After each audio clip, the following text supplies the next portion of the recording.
Once upon a time, a king was a great patron of talent. If he found anyone who was a great artist in any field, he would invite him to court and reward him. Once, he found Mike, a painter of great merit. The king invited him to the court to paint his portrait. And what a fine portrait the artist painted! The king was very impressed. Some extraordinary reward must be given to this man, he thought. So, the king made him the chief minister. Mike was a great painter, but he knew nothing about how to run the administration of the kingdom. He created a complete muddle in the affairs of the state. The other ministers and the subjects were all equally fed up and miserable. But how could they say or do anything against the king's favorite? So, as usual, they turned to the wise minister for help. A few days later, the wise minister invited the king and the court to his house for a feast. The king came with the queen and his entourage. The meal looked very appetizing. It had been cooked by one of the greatest goldsmiths in town. The goldsmith was also there to help serve the food.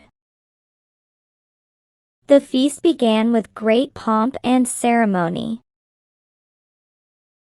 But faces began to change as the guests ate. The food was perfectly awful. There was too much salt and too much spice in everything. The king felt terribly insulted. Rising in a rage, he shouted, "What is the meaning of this? You call this a feast? Did you invite us to insult us?" No, sir. Is the food bad?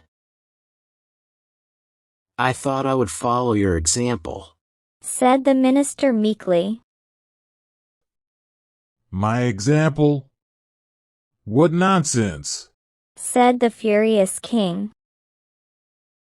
Sir, when I saw a great painter rewarded by you and made the chief, I decided to reward this excellent goldsmith in my own humble way. He made beautiful jewelry for my wife, so I made him the chief chef in my household, explained the wise minister.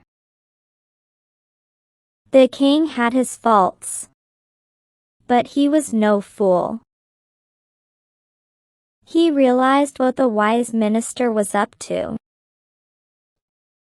You will one day go too far, and I shall punish you,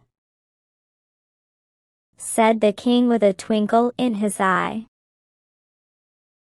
All right, I have understood what you wish to say. The painter should paint pictures only. And for God's sake, never make this poor man cook. Let him stick to his trade. Laughing, the king returned to the palace, and the courtiers followed after thanking the minister, who had become all the more important in the eyes of the king. The wise minister always remained a favorite of the king.